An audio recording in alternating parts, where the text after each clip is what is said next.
Bonsoir Jean-Marie Le Guen. Bonsoir. Un des lieutenants donc de Dominique Strauss-Kahn. Vous allez manifester demain? Oui, absolument. Vous serez dans la rue Oui. à Paris? Oui. Pour défendre quoi? Pour protester contre cette réforme qui est profondément injuste et inefficace. Et d'ailleurs, quand les Français nous disent majoritairement qu'ils sont contre le report de 60 ans à 62 ans de l'âge de la retraite, ce qu'ils nous disent, ce n'est pas une mesure programmatique particulière qu'ils exigent de la gauche. Ils expriment par là leur sentiment d'injustice devant cette réforme. C'est en ça que je partage ce sentiment et après, nous rentrons dans les propositions. Peut-être qu'on va avoir l'occasion d'y revenir. Claude? Si les manifestations sont trop importantes demain, est-ce que paradoxalement, ça ne va pas vous poser un problème à vous, Jean-Marie Le Guen, représentant de la gauche sérieuse du gouvernement? Parce que des manifs trop fortes, ça vous forcera à tenir vos promesses sur le retour aux 60 ans. Jean-Marie Le Guen. La promesse sur le retour à 60 ans, entendons-nous bien, si c'est la retraite à 60 ans comme en 81, ça n'a jamais été la proposition du Parti socialiste. Le Parti socialiste accepte l'allongement de la durée des cotisations. C'est clair pour tout le monde? Pardonnez-moi, Jean-Marie Le Guen. Non, je crois qu'il y a des gens qui jouent sur les mots. C'est-à-dire, il y a des gens, OPS, bien sûr, il y a des gens qui n'ont pas bien lu les propositions du Parti socialiste, et moi je ne les aurais pas soutenues s'il n'y avait pas eu l'allongement de la durée de cotisation. Ça demande un effort. La gauche au pouvoir, elle demandera des efforts aux Français, mais elle le fera avec justice et avec le sentiment du progrès. Ceux qui croient qu'il est possible de s'abstraire de toute contingence, ici démographique, là économique, se trompent. Ceux qui pensent qu'il suffit de partager l'émotion, par ailleurs très sympathique, des manifestations pour gouverner, se trompe.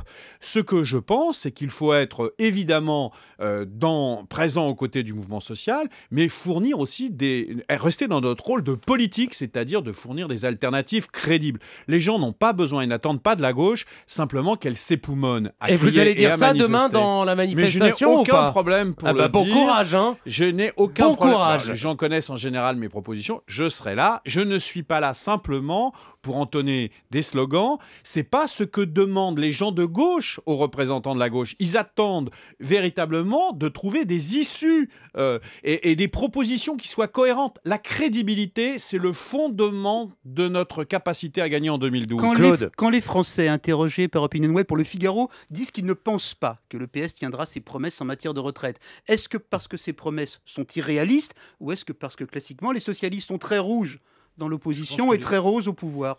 Jean-Marie Le Guen. Non, je ne veux pas prendre ce dernier point, même si de toute façon... C'est arrivé. Mais attendez, on arrive, on a des ambitions, et puis des fois on réussit des choses, il y a des choses qu'on réussit moins bien. La vie politique ne va pas s'arrêter avec une élection, on ne va pas réaliser le bonheur sur la terre. Il y aura toujours des avancées à faire et des reculs à compenser. Ça, c'est la vie.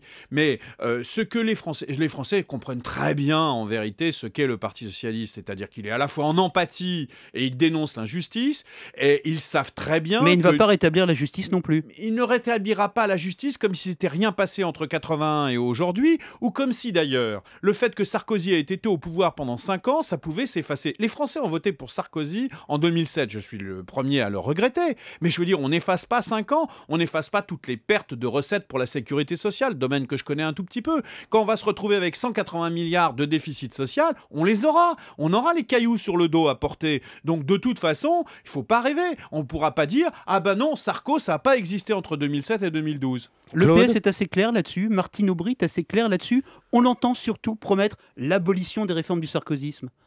Je trouve que depuis quelques mois, Martine insiste tout à fait sur cette dimension de la crédibilité de la gauche et sur la cohérence du projet. Donc, elle dit le sang, la sueur, les larmes, les déficits, les cailloux sur le dos. Non, mais je ne crois pas qu'il faille parler simplement de sang, de sueur et des larmes. Alors les cailloux sur le dos, je reprends votre expression. Oui, en l'occurrence, la sécurité sociale, 180 milliards. Est-ce que Martine Aubry parle suffisamment des cailloux qu'elle aura sur le dos le jour où elle gouvernera? Chaque chose en son temps. On est en plein dans un mouvement social aujourd'hui et une protestation contre une réforme injuste et inefficace. Donc nous sommes dans ce moment-là. Laissez-nous le temps. Nous avons aujourd'hui au moins 9 à 10 mois devant nous pour faire notre projet. On aura une convention au mois de décembre où on va mettre un petit peu sur la table tout ce que nous souhaiterions faire. Et il y aura une autre convention qui viendra, une autre discussion entre socialistes pour nous donner notre priorité, nos cohérences. Chaque chose en son temps. Vous pensez que le gouvernement va reculer sur les retraites, même si la mobilisation est forte demain ?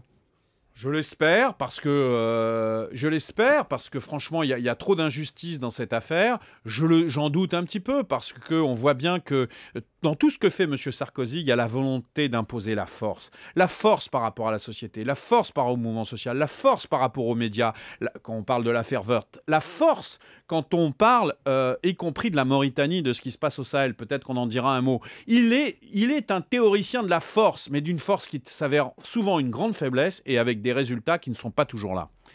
Claude ? Le constat que vous faites, ou l'analyse que vous faites du Sarkozy, se pose un problème au PS. Ou bien le PS est là pour reprendre le pouvoir et réaliser des réformes sociales, ou bien il est là, et c'était le cœur du discours de Martine Aubry aujourd'hui à Pau, pour, je la cite, rétablir la République. C'est pas la même chose. Qu'est-ce qu'on attend de vous, selon vous ? Écoutez, d'abord, je pense qu'il est légitime, je ne vais pas faire ici la liste de ce qui s'est passé ces 4 ou 5 derniers mois, qui justifie le fait de dire qu'il faut rétablir la République. Bien, mais vous savez, le dialogue entre la République et le social, c'est aussi vieux que le socialisme. Et nous avons essayé de dire, après Jaurès, ça fait déjà maintenant plus d'un siècle, qu'il n'y avait pas de social sans République et qu'il ne pouvait pas y avoir de République sans dimension sociale. Donc nous sommes à la fois là pour rétablir la République, mais aussi pour faire des avancées sociales. Entre la bonne gouvernance ou l'abolition de certaines réformes, notamment en matière de décentralisation, et un autre partage de la valeur ajoutée, pardon, on parle marxiste, là, c'est pas du tout la même chose. Où se trouvera le PS ? Jean-Marie Le Guen. Il va essayer, je ne dis pas qu'il va réussir. Bon, il sera Besancenot ou Strauss-Kahn, le PS, pour le dire avec des noms. Écoutez, merci Nicolas. Écoutez, je trouve un peu ridicule, d'ailleurs, Besancenot avait quelques difficultés à exister. D'ailleurs, dans la radicalisation de la crise, et les Français ont beaucoup de choses à dire contre le capitalisme, je m'aperçois qu'ils n'avaient pas choisi du tout, la gauche radicale, tout au contraire. Il tournait autour et du Parti socialiste, des écologistes, et aussi un peu autour des propositions, j'allais dire, classiques New Look du front de gauche de Jean-Luc Mélenchon. Et tout d'un coup, je ne comprends pas pourquoi certains au Parti socialiste veulent ressusciter Olivier Besancenot. J'ai rien contre Olivier Besancenot, mais de là à en faire à nouveau une star. Alors, quelle sera la ligne du Parti socialiste ? Était marginalisé, ça me paraît pas très intelligent. Quelle sera la ligne du Parti socialiste ? Question que vous a posée à 25 reprises Claude Askolovitch et il n'y a toujours pas de réponse. Ce qui est un peu inquiétant. La réponse, elle sera une ligne collective. Je ne vais pas la prédisposer. Moi, je souhaite une gauche qui soit une gauche tout à fait cohérente, réaliste, efficace, avec une véritable ambition. Gauche de droite, quoi. Mais non, pas du tout. Je vous assure que si on parle demain, vous me donnerez plus de temps, domaine par domaine, santé, éducation, etc., je vous dirai comment la gauche va mettre en place une lutte contre les inégalités beaucoup plus intense, y compris de ce qui a été fait il y a quelques années par des gouvernements de gauche. Claude, par exemple, c'était une proposition de Dominique Strauss-Kahn, votre ami, votre exilé, votre mentor, peut-être votre candidat un jour, c'était de dédoubler systématiquement, démultiplier les moyens pour l'école dans les quartiers difficiles. Oui, la gauche le fera. Exactement. Oui, la gauche va aller dans cette direction, tout à fait. De la même façon, sur la santé, elle donnera un certain nombre de priorités à la lutte contre les inégalités. Sur le travail, un mot, les retraites, ce n'est pas simplement payer des retraites, c'est transformer complètement le travail, faire en sorte que les jeunes ne soient plus stockés dans le chômage et que les seniors ne soient pas vidés de l'entreprise. Voilà, transformer le modèle du travail avec un vrai rapport au travail. Peut-être que la gauche a eu un moment un éloignement par rapport à la question du travail.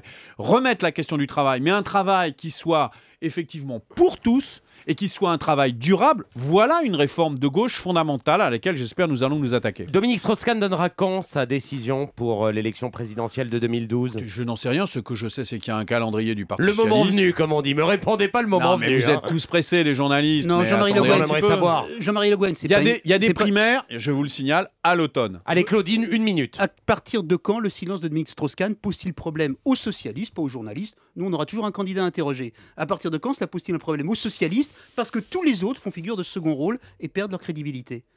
Pour l'instant, ça ne pose aucun problème. Nous sommes tous en train d'avancer et au travail sur nos sujets. C'est très bien comme ça. Il n'y a aucune raison de se précipiter dans le dispositif électoral.